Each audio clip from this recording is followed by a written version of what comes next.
Danijoje sumedžiotas probleminis vilkas. Valdžiaus institucijos pranešė, kad tai suaugęs vilkas buvo labai agresyvus ir nebuvo įmanoma jį kažkaip atbaidyti. Jis artinosi prie žmonių nuolat, rodė agresyvus požymius ir todėl buvo priimtas sprendimas ją sumedžioti. Bet tai ne tas vilkas, kuris yra matomas labai paplitusiame video įraše. Turbūt visi jau matė šitą video įrašą, kur kaip atrodo vilko patelė, bando atbaidyti žmogų.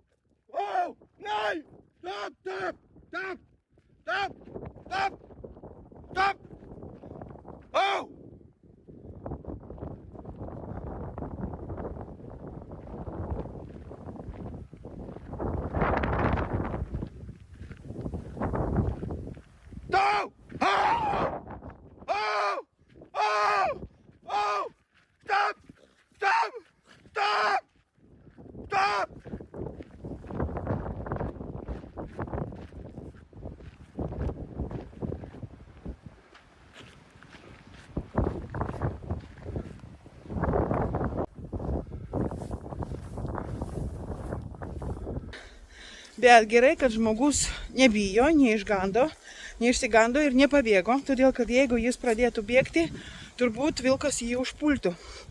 Nes tai yra plėšrūno veiksmo pagrindas, jeigu laimikis bėga, tai jį reikia gaudyti. Bet žmogus neišsigando, pradėjo šaukti labai garsai ir atbaidė tą vilką, jis nubėgo į mišką. Bet tai yra visiškai kitoks Danijos rajonas. Ir du skirtingi gyvūnai. Ir kodėl tai yra svarbu, kodėl tai reikia atsižvelgti, todėl kad tai rodo tendenciją. Mes daug esame kalbėję apie plėšrūnų baimę nuo žmogaus. Tokia baimė gali atsirasti normaliai, natūraliai baimė gali atsirasti tik jeigu plėšrūnai yra medžiojami. Pas mus Lietuvoje tokių problemų su vilkais nebūna. Jie niekada neartinasi prie žmonių iki 5, nežinau, net mažiau metrų. Yra keletą tokių video įrašų, kur žmonės nufilmavo vilko išpuolį. Gerai, kad nesibaigia įkandimų arba visiškų kažkokių baisų užpuolimo. Bet tokios situacijos yra. Man tai nepatiktų. Aš tikrai nenorėtų susitikti su vilku kažkur miške, kur jis gali manęs užpulti ir aš neturiu nei ginklo, nei teismo patvirtintos galimybės kažkaip apsaugoti save arba savo augintinį. Nes tai irgi yra tokia problema, jeigu tu eini vaikščioti į gamtos teritoriją su šunimi, tai vilkas gali ją užpulti. Ir savininkui yra irgi labai sudėtinga apsaugoti savo šunį nuo plėšrūnų užpuolimo, ypač jei tai ne vienas vilkas, o keletą, pavyzdžiui, kas yra irgi absoliučiai normalu, jie medžioja bandose, gaujose.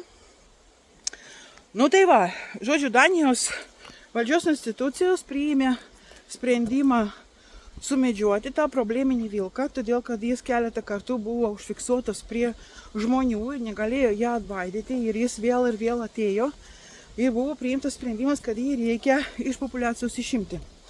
Aišku, Danijoje nėra labai daug vilkų, palyginant su Lenkija arba Lietuva arba Latvija. Pas mus vilkų populiacija yra labai didelė, bet mes tokių problemų neturime, todėl kad Baltijos šalyse vilkai yra medžiojami.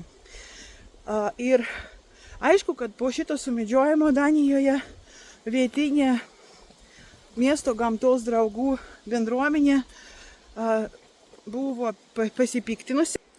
Aišku, buvo daug komentarų dėl to, kad oi, vilkas jų tiek maža ir žmonių nereikia, bet vilkų reikia kuo daugiau. Žinote, yra tokia praktika tarp žmonių kalbėti taip, bet iš tikrųjų ES yra pakeistas vilko statusas ir ne šiaip savo, bet dėl to, kad populiacijos būklė yra gera, tendencija yra auganti, visose šalyse atsirado vilkų, daug yra skundų iš tų šalių, kur jie nemedžiojami, skundų iš ūkininkų ir net iš paprastųjų gyventojų.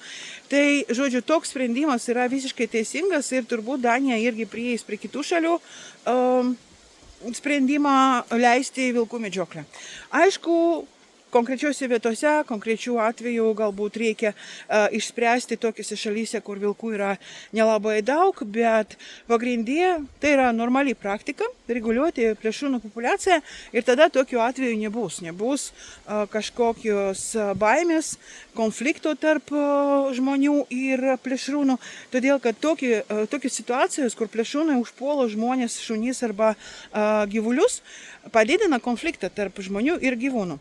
Ir medžioklė gali šitą konfliktą išspręsti. Nes, pavyzdžiui, Italija, Ispanija, jie, neleidžiama ten medžioti vilkų, bet jie vis tiek sprendžia tas situacijas ir nelabai gražiai. Tai galbūt tikrai medžioklė yra pats geriausias būdas, kaip išlaikyti pusiausvyrą tarp žmonių interesų, žmonių augintinių ir gyvulių saugumo ir gamtosaugos reikalavimų, gamtosaugos situacijos. Tai va, tokia situacija Danijoje, dvi vietose vilkai užpuolė žmonės. Galima sakyti labai gerai, be sužalojimų, bet situacija tikrai tokia nerima keliančia. Galima sakyti, gerai, kad pas mus taip nėra.